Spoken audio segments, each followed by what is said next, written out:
Everybody, we're going to go through an overview of the forecast products here. We have a few questions along the way, and if you have any questions, the easiest way for us to recognize them is for you to type them into the box on the GoToWebinar interface. So please go ahead and try to do that. So what we're going to cover today is a brief overview of some of our more important products. We'll start with the tropical weather outlook. Then we'll go through the NHC forecast cone graphic. Then we'll talk about the Tropical Cyclone Public Advisory and the discussion, and then we'll wrap up with a more detailed overview of the wind speed probabilities and how they can be used in assessing the risk for different wind speed thresholds in a tropical cyclone event. So first of all, we'll talk about the Tropical Weather Outlook. It's a product I'm sure most of you are pretty familiar with.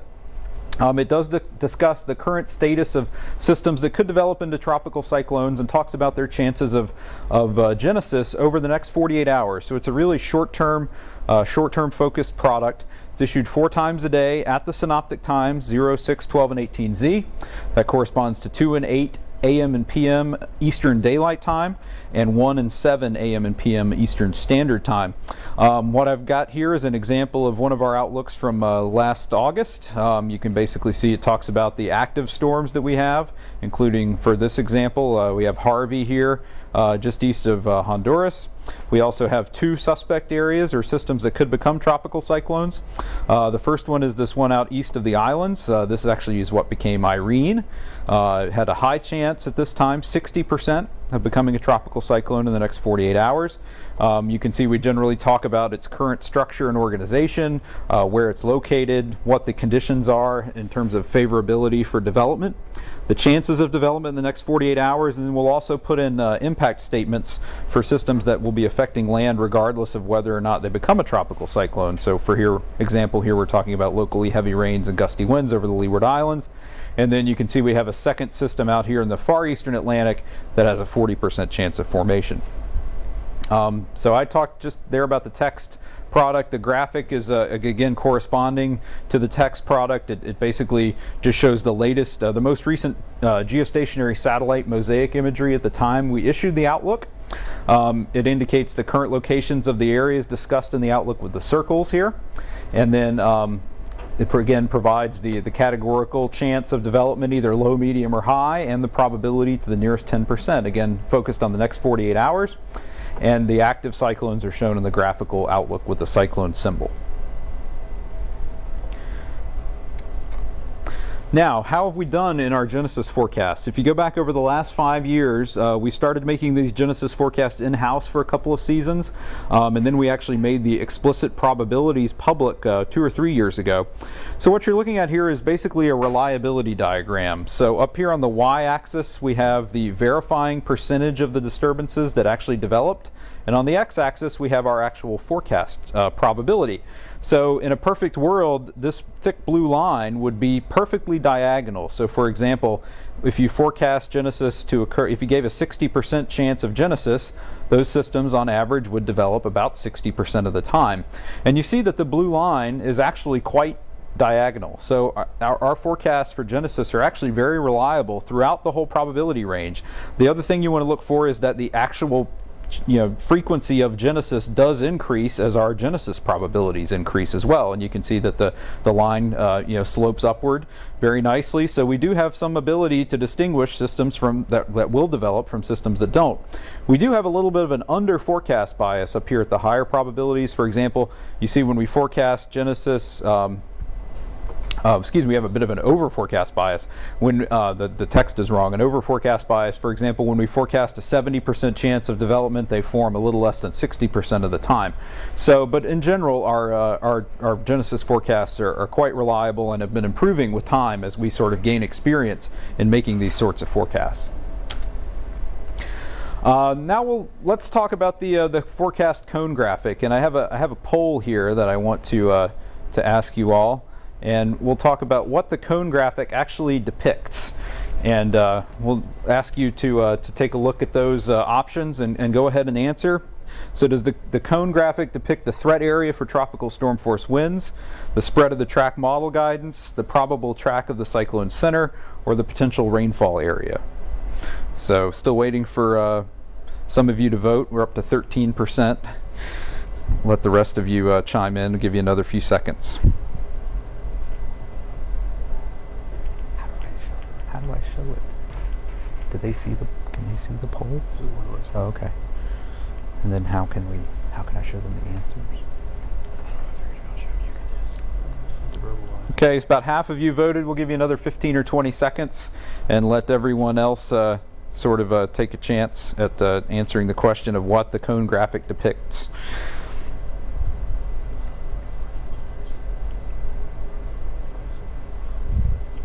Okay, looks like everybody who's going to vote has voted. So what we actually have done is 88% of you got it correct. The cone graphic represents the probable track of the cyclone's center. It doesn't tell you anything about impacts. So that's the key message there, is that the cone graphic doesn't tell you anything about impacts. It only tells you about where the center of the storm might go. So that's a real important thing to notice. So the cone basically represents the probable track of the cyclone's center, and it looks at our past 5 years of track forecast errors, and it basically draws circles that are valid at each forecast time, all the way out from 12 hours up to 120. And the size of those circles is drawn so that, for example, the actual storm position at 48 hours would be within the 48-hour circle about 2/3 of the time. So that means that the track of the center of the storm will actually come outside of those respective circles about 1/3 of the time. So because of that, the cone really can't tell you anything about impacts. It doesn't tell you anything about how big the storm is. It doesn't tell you anything about how uncertain the forecast is. It doesn't tell you anything about rainfall. It only tells you where the center of the storm is going to go. And as we've gotten better and better at our forecasts, because the models have gotten better and better for forecasting track, the cone has been shrinking over the past few years. It changed dramatically as we went from 2011 to 2012. This year, the cone is not changing too much. The sample for the 2011 cone included all our track forecast errors from 2006 to 2010, and now this for 2012 it'll be 2007 to 2011. And what you can see here are the radii of the cone, of the circles in the cone graphic from 12 out to 120 hours. You can see the percent change here in the right-hand column, that on average the cone is getting between 1 and 5% smaller. So very small changes happening this year. We're not going to really notice much to the naked eye when you actually look at the cone. Now, we talked about how the cone has shrunk a lot over the past few years. This is a cone graphic going all the way back to 2003 for Hurricane Isabel. And we're looking at a 5-day forecast point for Isabel that was forecast to be southeast of Cape Lookout, North Carolina. Look at the size of the cone. The potential track uncertainty error back in 2003 meant that the 2/3 of the time the center could be anywhere from the Florida-Georgia border all the way up into southern New Jersey or well inland over the Carolinas and Virginia. Now, if you look at the cone that we had this time last year, that's the size of the cone that we would have had for this type of forecast. So you can see how much the track forecast error has decreased as we've gone ahead over this past 8 or 9 year period. It's basically pretty much, covers probably less than half the area that it did back in 2003. Now the cone would extend only from northern South Carolina up to the North Carolina-Virginia border along the U.S. coast. Now that's a mixed blessing though, because as the cone has gotten smaller, if people are looking at the cone and trying to deduce where they may be impacted by the storm, the cone has become a less and less reliable indicator of impacts from the storm. So let's look at an example for Hurricane Ike. And the cone gets especially narrow now out in the first couple of days of the forecast period, and that's right when people are going to be impacted by the storm. That's when all the impacts are happening: rain, wind, storm surge, because our track forecast errors out at day 1 are only about 50 nautical miles, so the cone stays very small. So if you look at an example for Hurricane Ike, there's the cone and there's a representation of the tropical storm and hurricane force wind field. You can see the tropical storm force winds in orange extend well outside the cone, up here into Louisiana, and well to the west down into to South Texas. The hurricane force winds even actually extend outside the cone on the east quadrant a little bit. Now, if If you look at something like storm surge, let's zoom in a little more. For Ike, these are the storm surge values from the P-surge output, the probabilistic storm surge. You can see that there's significant storm surge here in south central Louisiana that's well outside the cone, and even surge out here in New Orleans and coastal Mississippi, and then also a little bit of surge out here well to the west of the center of the center's track. So again, surge falls well outside the cone. Here's an overlay of the cone with the HPC rainfall or forecast, and you can see even again close to the coast from Texas all the way up into Louisiana, the rainfall threat area extends well outside of the cone graphic. So as we go ahead into the advisory products, wanted to sort of get an idea of which tropical cyclone advisory package product are you most interested in reading. When you're sitting there waiting for our advisories to come out, which product is it that you're really waiting to get your hands on? I'll give you everybody about a minute to go ahead and vote.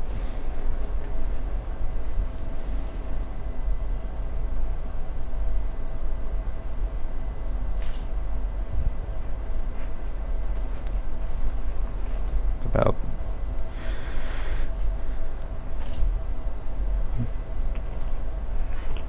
take another few seconds and let any last minute folks want to vote. We're up to about 70% of y'all now.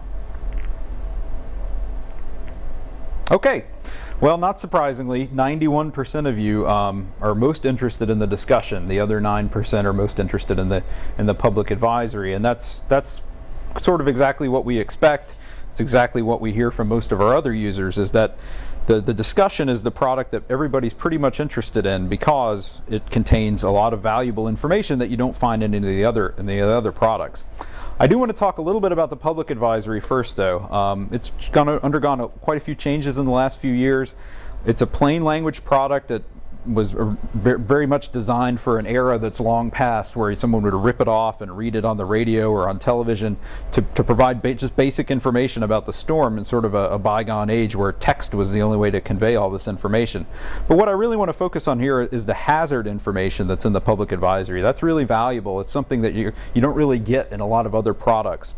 And the hazard information, the hazard section includes information on basically a large-scale discussion of the threats from wind, storm surge, rainfall, tornadoes, and surf hazards. Now, you got to remember, here at the Hurricane Center, we take kind of the 10,000-foot view of the storm. So we're going to be talking about the big picture, where the biggest impact's going to be. So our hazard section in the public advisory is not going to contain really specific local level impacts, like which creek's going to flood, where is the highest storm surge going to be in a particular state or region of that state. The hurricane local statement from the WFOs are really the products, and other products from the WFOs are really the vehicles that provide that really local level detail, because they know their local areas, they know where the problem spots are, they know particular instances where the impacts could be magnified. So we're again providing the large scale overview. So for the wind hazard, we provide basically a general timing of the arrival of tropical storm and hurricane force winds for the watch warning areas. So basically sort of when do you need to have your preparations completed by before tropical storm force winds arrive. This statement here is an example from one of the Irene advisories, where we talk about tropical storm force winds spreading over the southern portion of the warning area in the next few hours. The hurricane force winds expected to reach the area overnight tonight. So this section can get pretty long, especially for something that's moving up the East Coast like an Irene, but it does have information in there for the different watch warning areas. Now for storm surge, we really focus on the areas of peak storm tide, and that value for the continental U.S. is going to be given in feet above ground level for the continental U.S. So we're really talking about inundation. Now, we're going to change the format of this section a little bit this year. We're going to go to sort of a more segmented format, but we're going to include storm tide. We're going to include tide from the very beginning, but the assumption is, because we have difficulty timing the arrival of the storm surge to within the tide cycle, we're going to make the assumption that high tide is occurring. So this will be sort of a worst case scenario, and we're going to give values in these segmented areas. So you can see we're going to talk about the combination of a dangerous storm surge and tide will cause normally dry areas near the coast to be flooded, and then we're going to list the depths that the water could reach above ground level if the peak surge occurs at the time of high tide, and we'll list out however many areas we think are appropriate, give a range of the storm tide values, and then we'll also include basically saying that you'll get large and destructive waves, and mention the fact that the surge-related flooding is going to really vary on the local coastline characteristics and the tide cycle, and urge folks to consult information from their local WFO, because they're going to really have the much more detailed areas outlined for storm surge. But this is a little easier to read this year. For Irene, for example, we had to discuss several areas that were being impacted by storm surge. This will be easier to sort of separate those out and sort of grab the information you need more quickly. Now for rainfall, we include a hazard statement that's basically looking at the storm total maximum rainfall amounts for a particular storm.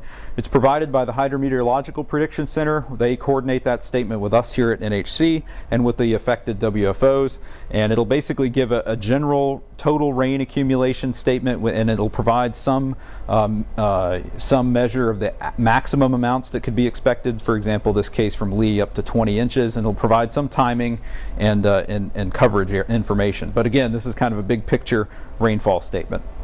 It's very similarly done for tornadoes. We coordinate the threat statement that goes into the public advisory with the Storm Prediction Center, and that again is coordinated with us and the WFOs. And it'll basically talk about the general areas that are where conditions will be favorable for tornadoes, focusing on generally the next 12 to 18 to maybe 24-hour period. And again, you obviously want to look at their watch and discussion products and things from the local offices that'll refine that threat area a little bit. One that you may not be as familiar with that we started doing just a few years ago was mentioning the threat of rip currents. And these are coordinated with the WFOs. It's listed under a surf hazard. And especially for storms that parallel the U.S. East Coast and may not actually approach the coast or threaten the coast, the large swell trains that emanate from these storms can really produce dangerous rip current and surf conditions across almost the entire U.S. East Coast. For example, we had several people who were killed in Hurricane Bill in 2009 that died in rip currents and dangerous surf conditions. So we're trying to raise awareness of this when it becomes a threat.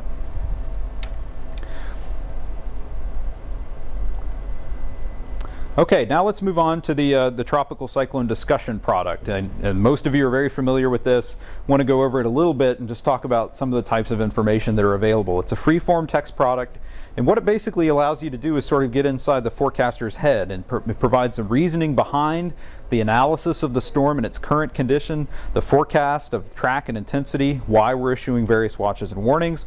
We'll also talk about relevant observations, model guidance, and forecast uncertainties. And the forecast uncertainty is very important here because it's one of the few products where we can actually talk about the uncertainty in the forecast. Now, not everybody writes the discussion the same way, but we generally follow sort of a template where we talk about the current intensity and size of the storm, where the center is located. So this is going to be very heavily focused on analysis and observations, either from satellite imagery or aircraft or any other data that we might have. And we'll generally start off talking about that. Then we'll move on to a discussion of the intensity and size forecast. We'll talk about the factors that are going to impact the storm, whether it be upper level shear, what type of sea surface temperatures the storm is going to move over, whether there be any land interaction. As you know, our intensity forecasts are often highly uncertain, so we may talk about how much uncertainty is involved in the intensity forecast. Is it more than usual, less than usual? Then finally, we'll generally talk about the track analysis, the large-scale synoptic pattern that's going to evolve and steer the storm over the next 3 to 5 days during the forecast period. Well, we may also talk about more subtle features that are more difficult to analyze, and looking at the short-term motion, interaction with land, for example. We'll talk about different scenarios that are possible. We try to basically talk about the most likely scenario that the official forecast is based on, but there may be situations where there are sort of two plausible scenarios where something down the middle of the two of those scenarios may not be the most likely track. Either the storm's going to recurve or it's going to stay south and move more west-northwesterly. So we can talk about those alternative scenarios and how likely we think they may be, talk about the different models, how they're evolving and changing with time.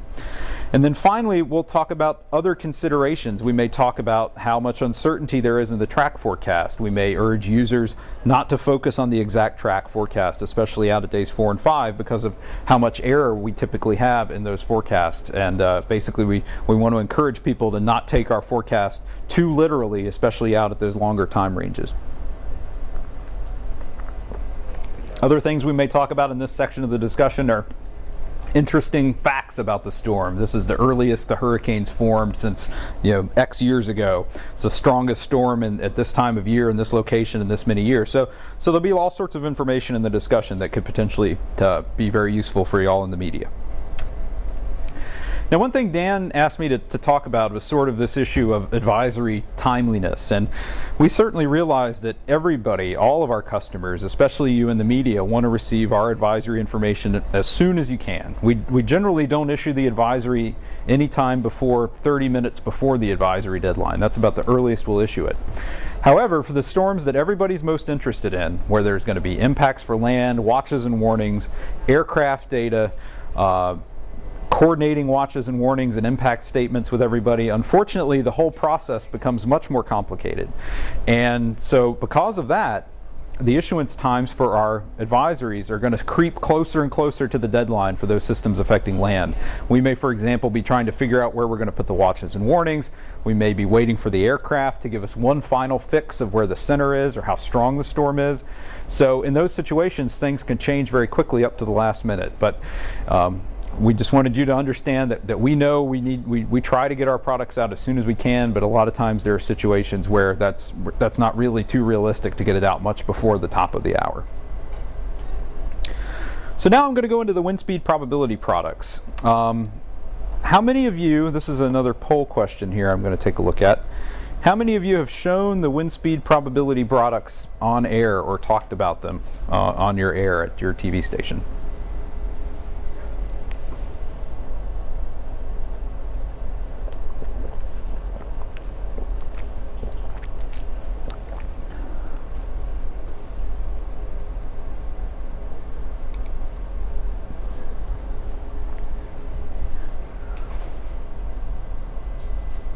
Give you a few more seconds to vote.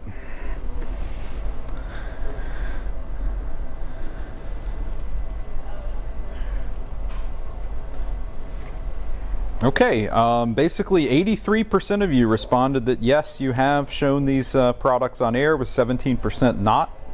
That's really good. I'm glad they've gained a lot of acceptance and utilization over the past 7 or 8 years that they've now been available, at least in experimental form.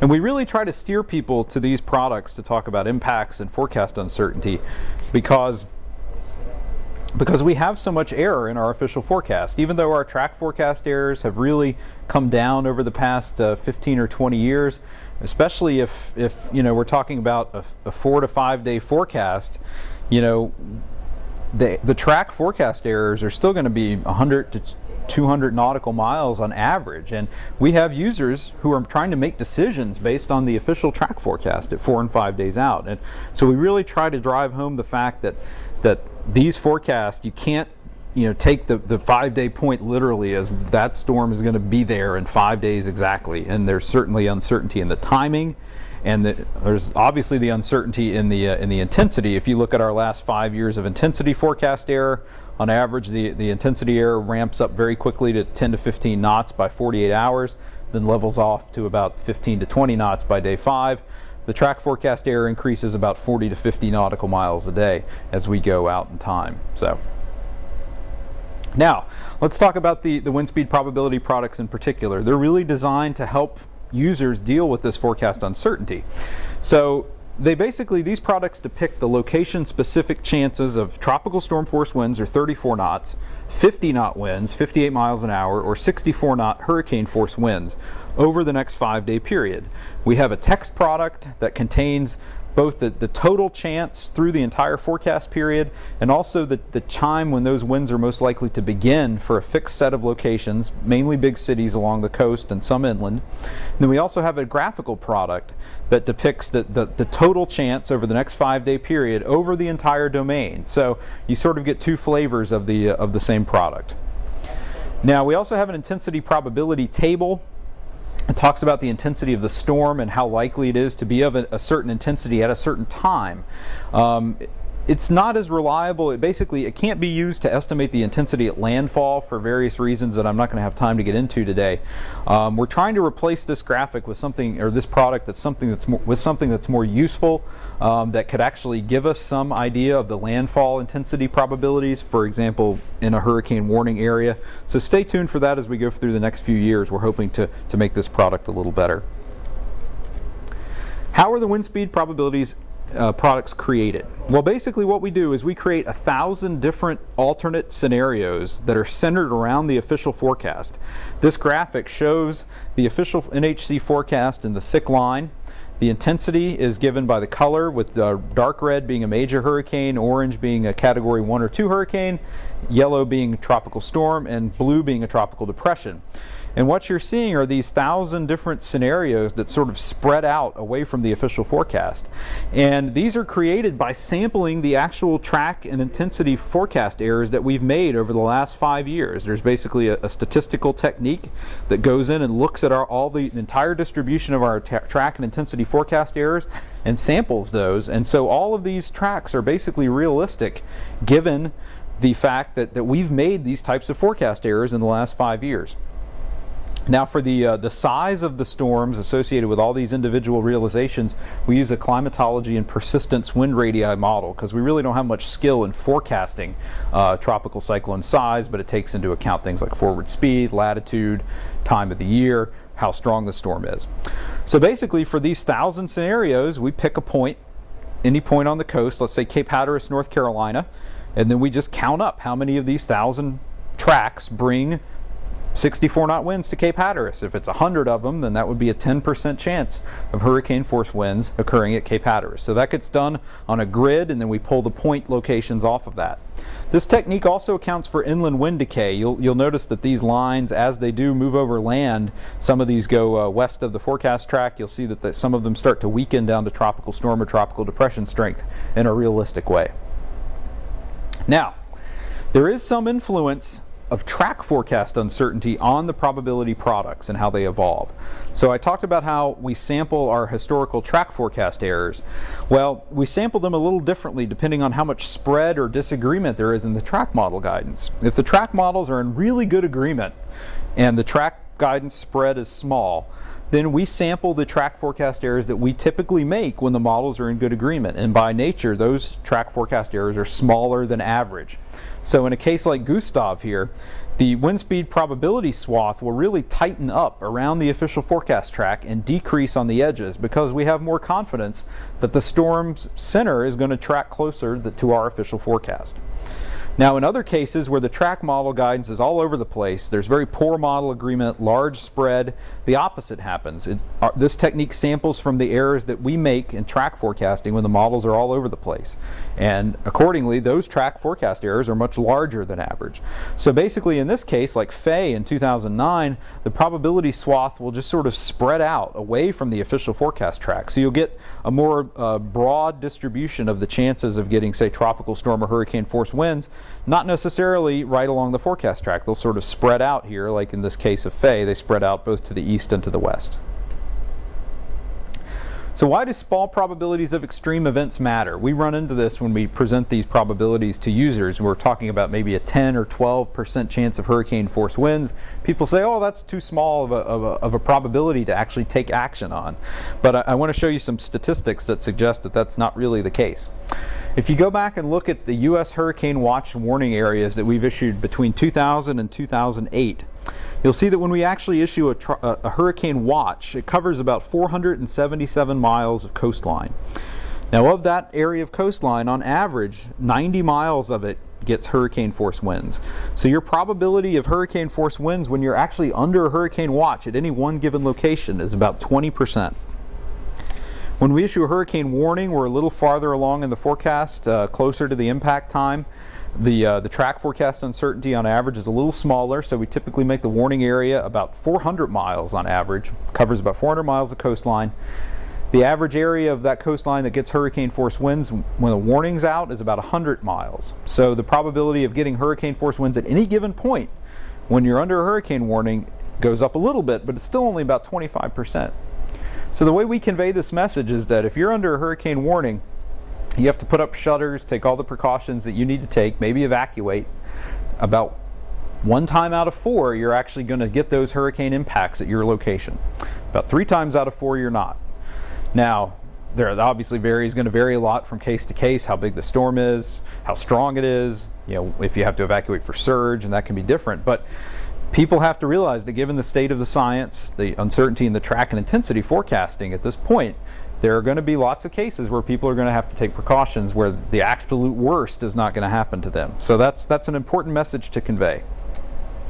So now let's look into interpreting the wind speed and probability text product. Let's look at an example for Hurricane Ike. This is a cone graphic showing the official forecast for Ike. It had just come off the northwest coast of Cuba. It's forecast to move west-northwestward and turn northwest and make landfall somewhere on the coast of Texas in about just over 3 days. So what I want you to do is look at Galveston here at the red dot, and I want you to give me your estimate of what are the chances of hurricane force winds at Galveston based on this forecast. Is it 2%, 8%, 14%, 23%, or 42%? Based on that forecast. Remember, we're talking about... Right. Yeah, we're talking about just over 3 days away from the landfall time in the official forecast.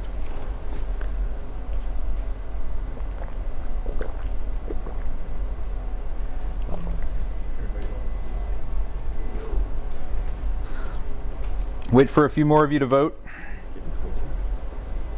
Give you another about 20 seconds.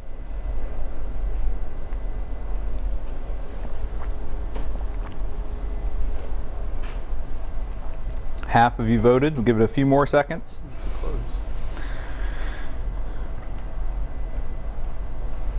Okay, so about 45% of you said it was a 14% chance of hurricane force winds at Galveston, and about 55% of you, well, actually now it's split 50-50. Half of you said 14% chance, half of you said 23% chance. Well, let's take a look at this example and see what the correct answer was. So now we'll go from the cone graphic here to the actual cone graphic and the hurricane force wind speed probability graphic in the lower left. And then we'll look at the actual text product associated with the probabilities here on the right side. Now, remember the track forecast is aimed generally at the central Texas coast. If you look at the text product, you'll see that the numbers we're interested in are going to be in the far right-hand column inside the parentheses in the 64-knot line. So for example, at Galveston, it was a 14% chance of hurricane force winds based on this forecast and our typical forecast errors at the time. There's Galveston there. It's just between the 10 and the 20% contour, so 14% chance. We'll look at a few other locations. At Houston, a little farther inland, the chance is 10%. 16% at Freeport, 18% at Port O'Connor, and 11% at Corpus Christi. Now, it's interesting to note that even though the official forecast is pointed right at basically the Port O'Connor area just north of that, the chances of hurricane force winds are pretty much equal all along most of the Texas coast, from just north of Brownsville all the way around to Galveston or even towards the Louisiana border. And that's because despite the official forecast, remember the track forecast errors at about 3 days, even now, are about 150 nautical miles. So, and that's on average. So picture those 1,000 scenarios sort of all spreading out as they move away from the official forecast track. By the time they get to 2 or 3 days away, they're all spread out all over the place, and the chances of getting hurricane force winds are generally equal along the Texas coast. And if you'll remember with Hurricane Ike, Ike actually moved significantly to the north of this track and made landfall basically on the north end of Galveston Island, and brought hurricane force winds to this portion of the coast in northeast Texas. So there's information there that basically tells you, despite the official forecast, the chances of getting hurricane conditions are relatively equal along the entire Texas coast. So This is again another overview of the text product here. As we look at the top part, has that intensity probability table. The bottom half has the point specific probabilities of 34, 50, and 64 knot winds. So you'll see a line for each wind threshold if the probabilities are at least 1% through the 5-day period. Now the numbers outside the parentheses in each column from 12 out to 120 hours, the numbers outside the parentheses tell you the chances of those winds starting up to that point in the forecast period. So for example, at Bar Harbor, Maine, there's a 7% chance the tropical storm force winds will start between 72 and 96 hours, the number outside the parentheses here. It's an 18% chance they'll start at Boston between 72 and 96 hours. Now the number inside the parentheses is the total chance up to that point in the forecast period. So the total 5-day risk is always in the rightmost hand column inside the parentheses. So for example, Portland, Maine, there's a 21% chance of tropical storm force winds, a 7% chance of 50 knot winds, and a 3% chance of hurricane force winds in the 5-day period. And you can compare that to, say, Boston, for example, or Hyannis or Nantucket, where the values are higher, closer out closer to the coast in this particular example from Earl.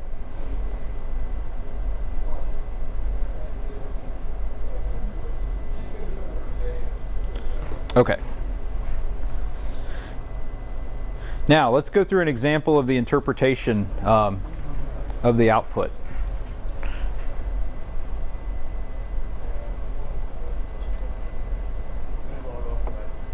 Okay. Now this is just an example of interpretation of the output, again, from the tropical storm force probabilities. We're going to look in particular at Charlotte, North Carolina for this example. And we can see, so if we want to know what the chances are of tropical storm force winds at Charlotte over the next 5 days, we find Charlotte on the list.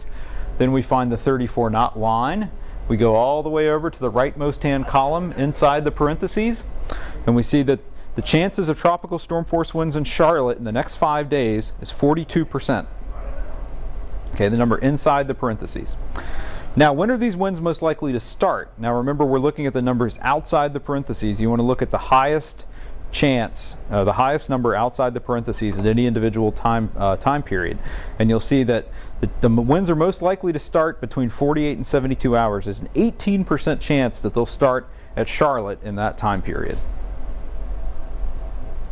Okay, now let's look at a few examples as we go through a couple of examples of how the probabilities change and evolve with some specific cases. And we'll look at Katrina in 2005. And Katrina is a really good example of looking at the probabilities. It's essentially sort of two cases in one. We have the landfall of a marginal hurricane in South Florida, where the probabilities of hurricane force winds at any one location over South Florida are quite small due to the uncertainty in the track and intensity forecast. And then the second example with Katrina is showing the landfall of a major hurricane along the Gulf Coast. Now here the probability trends are driven mainly by the decreasing track uncertainty as Katrina's landfall approaches. So we know the case in the Gulf Coast is kind of like we know somebody's going to get hurricane conditions, but we're not sure where. So that's the second example. So let's look at this first advisory that we're going to show for Katrina. When it was out here in the Bahamas, there was a tropical storm. It was forecast to move west-northwest toward the South Florida coast, strengthened to a hurricane. The official forecast had a Category 1 at 36 hours. We have a hurricane watch and tropical storm warning out for the coast, but if you look at the hurricane force wind speed probabilities, they're basically about 10% at any individual point along the southeast Florida coast. Because remember, those track forecasts and the realizations, those tracks are spreading out away from the official forecast. Some of the realizations are going to be stronger than the official forecast, some are going to be weaker. So because Katrina is only forecast to be a minimal hurricane, a lot of those 1,000 scenarios are going to have Katrina below hurricane strength, and it's not going to have hurricane force winds anywhere. So the chances of it bringing hurricane force winds to any one location are relatively small. Now if we jump ahead to Katrina's now a hurricane making landfall along the South Florida coast, the storm's forecast to move westward and turn quickly northward and only spend a little bit of time out here over the northeastern Gulf of Mexico. It's forecast to approach the Florida Panhandle as a Category 1 hurricane. Now again, the hurricane force probabilities for this advisory are basically less than 10% almost all the coastal locations due to the track and intensity forecast uncertainty. We're not sure. We're about 3 days out from the potential landfall here in the northeastern Gulf Coast, and so the probabilities remain relatively low because we don't know whether Katrina will be a hurricane at landfall, and if it is, we don't exactly know where it's going to go. So that's advisory 9. Let's jump ahead a couple of advisories. Katrina's moved farther south than forecast and is now coming out just north of the Florida Keys. It's forecast to spend a longer period of time out over the Gulf of Mexico, become stronger, be a Category 2 hurricane in 72 hours. So now we see these probabilities start to increase. They're basically 5 to 15% from the mouth of the Mississippi River all the way around to the Big Bend of Florida. So again, this is sort of a roughly equal chances of hurricane force winds as Katrina approaches the northeastern Gulf Coast. It's becoming more likely that hurricane force winds will occur somewhere. We just don't know where yet because of the track forecast uncertainty. Jump ahead another few advisories. Now Katrina is a Category 2 storm. It's forecast to basically be a Category 4 now here at the 72-hour forecast point. So Katrina is expected to become a major hurricane.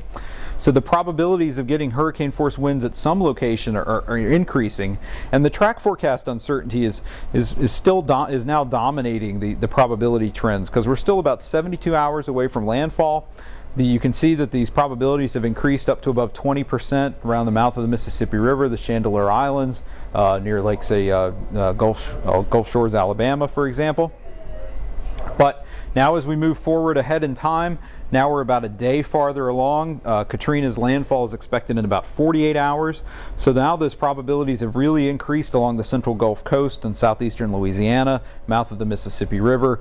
Hurricane force conditions probabilities are increasing rapidly because the track forecast uncertainty has decreased now. Think about it. As we go from 3 days to 2, our average track forecast error is down to now 100 nautical miles. And Katrina is a large, very strong hurricane, so it's going to bring hurricane force winds to a relatively large area of the coastline. So as this track forecast uncertainty decreases, the probabilities increase, and now we jump ahead to a point where Katrina is only less than 24 hours from landfall. It's forecast to be a Category 5. Hurricane force winds probabilities are now up to 90% along the southeast Louisiana coast at any one location. And you can see that hurricane force winds are now likely at all these locations through southeast Louisiana, New Orleans, all the way up into central Mississippi, because now the track forecast uncertainty is very small. We're within 12 to 24 hours. But by the time somebody would see these probabilities become this large, it's much too late to take action and actually do anything like evacuate or board up your house, because now the storm is basically on top of you.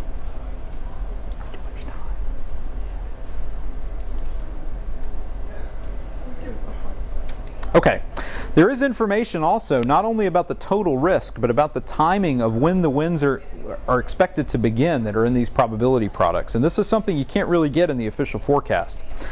So let's go back and look at another Katrina example. And we look at something from, say, Hurricane, and we look at the official forecast of how the winds field evolves hour by hour as we go ahead through the forecast period.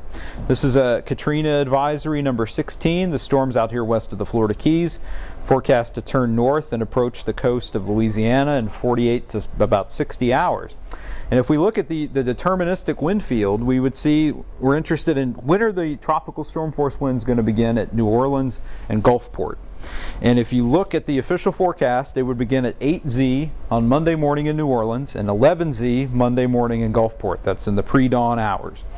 Now, if we look at the wind speed probabilities and I strip out all the information except for New Orleans and Gulfport and the tropical storm wind speed probabilities, you'll see that the most likely time for those winds to begin is between 6Z Monday and 6Z Tuesday. There's a 34% chance that's when the tropical storm force winds are going to begin in New Orleans, 35% chance they'll begin during that period in Gulfport. It's the most likely onset period, and that matches the official forecast, so it's not a big surprise. But if you go back to the previous time period, between 18Z Sunday and 6Z Monday, you'll see that there's a pretty significant chance that those tropical storm force winds are going to begin earlier than we forecast. 28% chance at New Orleans, 23% chance at Gulfport. Almost as large as what the official as the next time period. So there's information here that these winds could begin sooner than our official forecast shows, because our official forecast for Katrina had a high bias, or excuse me, a slow bias. The storm did approach the coast more quickly than we forecast. And if you look at when those winds actually began, the onset of 34 knot winds at both New Orleans and Gulfport occurred between 0 and 6Z on Monday, August 29th. So at least 3 hours earlier than shown by the official forecast at New Orleans, and at least 5 hours earlier than shown by the official forecast at Gulfport. So I'm going to jump ahead to the summary slide here. We're starting to run out of time. But I just want to emphasize that the wind speed probability products are really designed to facilitate decision support given the uncertainty that's inherent in forecasting tropical cyclones. They provide additional information beyond what you can get in the official forecast for the likelihood of various wind speeds occurring at the locations that you're interested in, when those events might begin, and just to remind your users and your viewers that these low probabilities of an extreme event like a hurricane can often warrant action. So I'll be glad to take any questions you might have before we go on to Dennis's segment. If you want to type the questions in the box, that's fine. If you want to try to raise your hand with on the GoToWebinar, I'll try to unmute you and you can try to ask the question verbally. So fire away.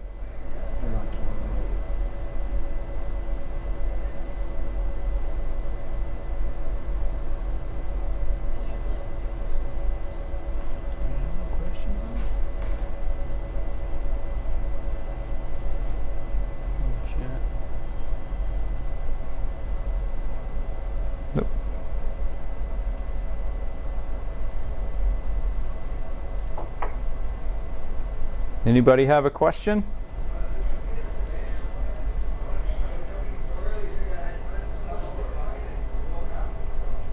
Oh, here's one. We had, here we go.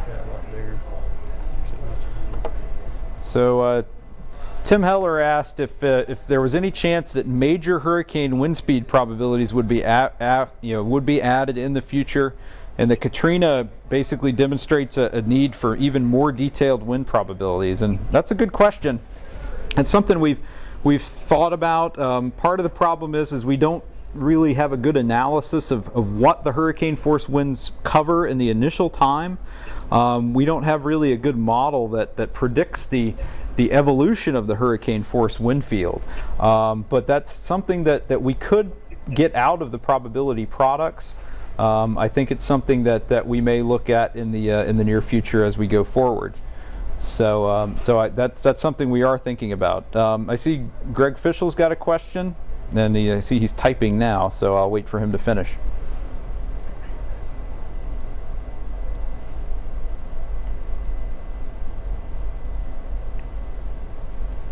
Thanks for your feedback, Josh Fosbrink. Glad you enjoyed.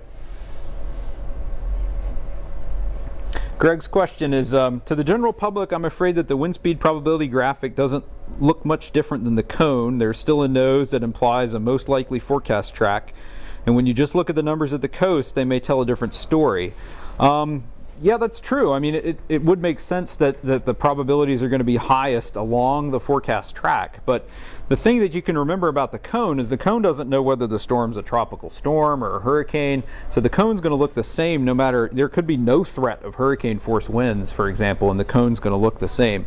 Whereas at least the probabilities, the numbers in the probabilities are going to provide some information on the general risk that storm presents, and the probabilities are pretty reliable. Yeah, we've gone back and looked at them, and they do pretty accurately depict the true risk for getting point value locations of hurricane force winds. And that's something that's important to remember, is those products are point products. They're not valid over an area of coastline. That's something we may begin to look into as we go ahead and have some more information about that we might be able to put in our discussion. But there is still a nose and there is a most likely track. I mean, there's a reason the official forecast is where it is, and so there is a greater threat along the track, but it's important to realize that the threat isn't limited to just where the track of the center may go. We can see a lot of information too in especially the tropical storm force winds in a lot of cases are likely outside the forecast cone in some cases. So I hope that answers your question. Anybody else? Whoops, I think I just blew somebody's question away. If you could start typing again, that would be great. Sorry about that.